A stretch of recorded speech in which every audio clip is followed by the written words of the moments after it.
Hai semuanya, kembali lagi di Hai 100.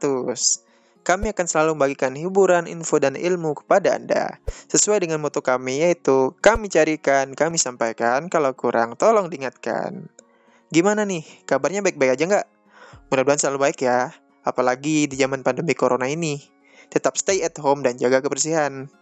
Oke, langsung saja. Maraknya permainan modern di zaman sekarang membuat kita harus bersyukur sebagai anak 90-an dan 2000-an awal, kita masih bisa merasakan permainan tradisional yang syarat akan makna dan budaya. Oleh karena itu, hari ini kita membahas dan bernostalgia tentang mainan tradisional di Indonesia. Oke, yang pertama kita akan membahas layangan. Layangan atau beberapa orang menyebutnya wau di beberapa daerah di Semenanjung Malaya merupakan lembaran bahan tipis berkerangka yang diterbangkan ke udara dan terhubung dengan tali atau benang ke daratan atau sang pengendali. Layang-layang memanfaatkan kekuatan hembusan angin sebagai alat pengangkatnya, dikenal luas di seluruh dunia sebagai alat permainan. Nah, selain permainan, layang-layang juga diketahui banyak digunakan sebagai ritual, alat bantu mancing atau menjerat, menjadi alat bantu penelitian ilmiah, bahkan juga sebagai media energi alternatif. Ya, seperti kita tahu, kebanyakan layangan notabene anak laki ya, sering mainkannya di lapangan rame-rame. Ada yang saling mengadu layangan, mana yang paling keren, dan ada juga yang main aduan sampai mutusin layangan teman. Kadang-kadang kita bermain sampai tidak lihat jam, siang bolong, sampai kulit hitam, sampai-sampai kita tidak tahu saat berjalan malam, mana yang orang, mana yang baju melayang. Konon, layang-layang ditemukan pada abad kira-kira 5 sebelum Masehi oleh ilmuwan Yunani dari Tarentum. Namun, masyarakat Asia, khususnya Korea, Cina, Jepang, dan Melayu atau Nusantara, sudah akrab dengan layang-layang jauh sebelumnya. Maka, ada dugaan lain layang-layang juga berasal dari Cina sekitar 3000 tahun yang lalu, pada masa pemerintahan dinasti Han yaitu 200 sebelum Masehi hingga 200 Masehi. Pada saat itu, militer Cina menggunakan layang-layang juga sebagai alat perangan mereka, yaitu mereka menempelkan sebuah bambu. Pada saat itu, militer Cina menempelkan potongan bambu pada layang-layang mereka. Saat pasukan layang-layang melintasi pasukan musuh, angin yang menerobos rongga bambu mengeluarkan bunyi siulan. Karena banyaknya layangan digunakan, akhirnya siulan tersebut menjadi seperti gemuruh. Karena hal itu membuat para musuh ketakutan dan lari pontang-panting. Dengan layang-layang pula, pada tahun 1752, negarawan dan ilmuwan Amerika Serikat Benjamin Franklin berhasil membuktikan teorinya bahwa petir itu bermuatan listrik. Bayangin tuh, main layang-layang aja bisa menghasilkan suatu teori loh, apalagi main yang lain. Selain Benjamin Franklin, ada juga nih si Wright bersaudara, yaitu sang penemu pesawat. Mereka menggunakan layang-layang kotak sebagai alat pengembangan pesawat. Mereka menggunakan jenis ini untuk menguji teori mereka tentang penelitian sayap. Sebelum akhirnya berhasil menentukan pesawat terbang pertama pada tahun 1903. Bahkan Alexander Graham Bell, penemu telepon, pernah merancang layang-layang untuk dikembangkan sebagai pesawat penumpang. Oke, berikutnya kita akan membahas yaitu permainan egrang. Egrang adalah mainan tradisional yang hampir punah. Egrang ini adalah suatu permainan yang menggunakan bambu sebagai alat permainannya dan hanya bisa dimainkan satu orang. Bagi orang yang tidak memiliki kepercayaan diri atau kurang pede, seringkali susah untuk bermain egrang. Untuk melangkah saja dan menopang tubuh sangat susah. Permainan egrang sendiri sudah ada sejak dahulu kala, yaitu merupakan permainan yang membutuhkan keterampilan dan keseimbangan tubuh. Permainan egrang ini belum diketahui secara pasti dari mana asalnya, tapi hampir di seluruh daerah kita bisa menjumpainya dengan nama yang berbeda-beda pula. Seperti contohnya di Sumatera Barat, mereka menyebutnya yaitu tengkak-tengkak atau pincang. Ingkau yang dalam bahasa Bengkulu seperti sepatu bambu. Dan di Jawa Tengah, ada yang bilang jangkungan yang berasal dari nama burung yang berkaki panjang. Egrang sendiri berasal dari bahasa Lampung yang berarti terompah pancung yang terbuat dari bambu bulat panjang. Dalam bahasa Banjar, yaitu di Kalimantan Selatan, disebut batungkau. Permainan egrang sendiri memiliki banyak nilai budaya seperti kerja keras, keuletan, dan sportivitas. Dari mana? Pertama, nilai kerja kerasnya tercermin dari semangat para pemain yang berusaha agar dapat mengalahkan lawan. Yang kedua, nilai keuletan tercermin dari mana? Dari proses pembuatan alat yang digunakan untuk berjalan. yang memerlukan kuletan dan ketekunan agar seimbang dan mudah digunakan untuk berjalan. Dan yang terakhir yaitu nilai sportivitasnya, tercermin dari sikap para pemain yang tidak berbuat curang saat berlangsung permainannya, tapi juga mau menerima kekalahan dengan lapang dada. Jujur nih, Mimin aja sendiri tidak bisa main egrang. Dari dulu coba juga nggak bisa. Mungkin ya udah nasib kali ya. Dari kayu bisa berputar, tidak lain dan tidak bukan adalah gasing. Bukti sejarah atau naskah kuno yang membahas tentang permainan ini masih belum ditemukan. Jadi, tidak ada yang tahu secara pasti sejak kapan gasing dimainkan oleh manusia.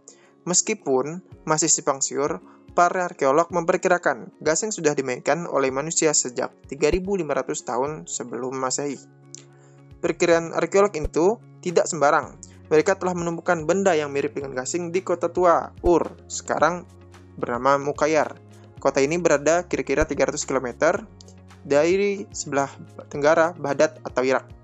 Benda yang mirip dengan gasing itu terbuat dari tanah liat. Selain di Baghdad, para arkeolog juga menemukan benda yang menyerupai gasing di Yunani, Tiongkok, dan Mesir. Gasing juga merupakan salah satu permainan tradisional Nusantara, walaupun sejarah penyebarannya belum diketahui secara pasti.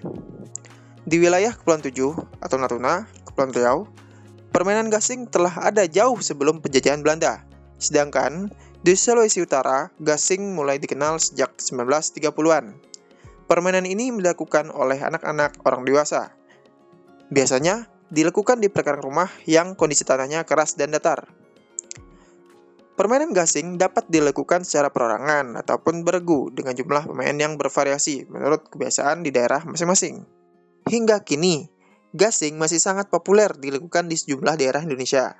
Contohnya di beberapa daerah seperti di Kepulauan Riau yang rutin menyelenggarakan kompetisi. Sementara di Demak, biasanya gasing dimainkan saat pergantian musim hujan ke musim kemarau. Dan di masyarakat Bengkulu, sangat ramai-ramai memainkan gasing saat perayaan Tahun Baru Islam, yaitu 1 Muharram. Sejumlah daerah memiliki istilah dan nama-nama berbeda untuk penyebutan gasing. Contohnya, masyarakat Jawa Barat dan DKI yang menyebutkan gangsing atau panggal. Habis itu masyarakat Lampung yang menamai pukang. Masyarakat Kalimantan Timur menyebutnya begasing. Di Maluku disebut apiong. Nusa Tenggara Barat dinamai magasing. Sedangkan untuk kalimat gasing sendiri biasanya digunakan oleh daerah Jambi, Bengkulu, Sumatera Barat, dan Kepulauan Riau. Di daerah Bugis, Sulawesi Selatan, mereka juga menggunakan nama megasing atau agasing. Di daerah Lombok disebut gansing. Sedangkan masyarakat Bolang, Mengondo, di daerah Sulawesi Utara mengenal gasing dengan nama paki. Orang Jawa Timur menyebutnya gasing sebagai kakean. Sedangkan di Yogyakarta ada 2 penyebutan namanya yang berbeda. Jika terbuat dari bambu disebut gangsingan, jika terbuat dari kayu disebut paton. Banyak banget yang namanya ya. Zaman sekarang sebetulnya sudah ada gasing versi modernnya yang dinamai Beyblade. Beyblade ini muncul di daerah Cina dan Jepang. Bahkan ada animenya loh tentang anak-anak yang berkompetisi menggunakan Beyblade. Oke kawan-kawan, sekarang kita akan bahas congklak. Congklak adalah satu permainan tradisional yang dikenal dengan berbagai macam nama di seluruh Indonesia. Biasanya dalam permainan, sejenis cangkang atau kerang digunakan sebagai biji congklak. Jika tidak ada, kadangkala digunakan juga biji-bijian dari tumbuhan atau batu-batu kecil. Congklak biasanya digemari terutama banyak dimainkan oleh kaum wanita. Untuk kaum laki-laki, mungkin permainan ini kurang begitu menarik, tapi biasanya juga dimainkan di dalam suatu keluarga, seperti bapak, anak, ibu, dan keluarga lainnya. Congklak yang dipercayai berasal dari negeri Afrika atau Arab. Namun, permainan ini juga populer di daerah Jawa. Selain di Pulau Jawa, permainan ini juga dikenal di seluruh daerah. Congklak tersebar ke Asia melalui pedagang-pedagang Arab. Seperti disebut tadi, congklak juga memiliki banyak nama. Contohnya di masyarakat Jawa, mereka menyebutnya dakon atau dakonan. Di beberapa daerah Sumatera yang berkebudayaan Melayu, mereka menyebutnya sebagai congkak. Di Lampung, permainan ini lebih dikenal sebagai dentuman lamban. Sedangkan Sulawesi memiliki banyak nama yaitu Mokaotan, Magaleceng, Agalacang, dan Nogarata. Di Filipina, mereka menyebutnya sungka.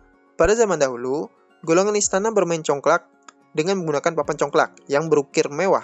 Sementara untuk kalangan rakyat jelata, dimainkan dengan mengorek lubang di dalam tanah menggunakan biji-bijian. Oke, permainan congklak juga dapat mengasah kemampuan. Contohnya, berhitung, menganalisa, dan berinteraksi. Dalam kemampuan berhitung, congklak dapat digunakan dalam pembelajaran matematika untuk mengenalkan konsep penjumlahan, pengurangan, perkalian, bahkan pembagian bilangan. Seluruh operasi bilangan tersebut sangat penting dalam permainan congklak. Sehingga, jika dengan sering memainkan congklak, kemampuan berhitung juga ikut terasa. Jadi, kalau mau pintar, mending main congklak aja ya. Berikutnya, mengasah kemampuan analisa. Untuk menang dalam congklak, kita harus tahu biji dari lubang mana yang harus diambil. Salah mengambil saja, kita bisa kalah dalam permainan. Maka dari itu, kita harus menggunakan analisa kita bahwa permainan ini tidak mudah untuk dimainkan. Kemudian mengasah kemampuan interaksi. Karena main congklak tidak dapat dilakukan sendiri, kita harus mencari lawan yang mau diajak bermain. Sambil bermain, kita dapat mengobrol, saling tercanda, dan tertawa. Kalah dan menang bukan menjadi masalah. Yang terpenting ialah sama-sama sportif. Inilah yang diajarkan dalam permainan congklak. Kemampuan interaksi, juga sportivitas dari kedua belah pihak harus dilaksanakan. Oke pemirsa, sekian video kami. Jika ada kesalahan, selalu ingat moto kami, yaitu kami carikan, kami sampaikan. Kalau kurang, tolong diingatkan. Oke, see you next time. Bye-bye.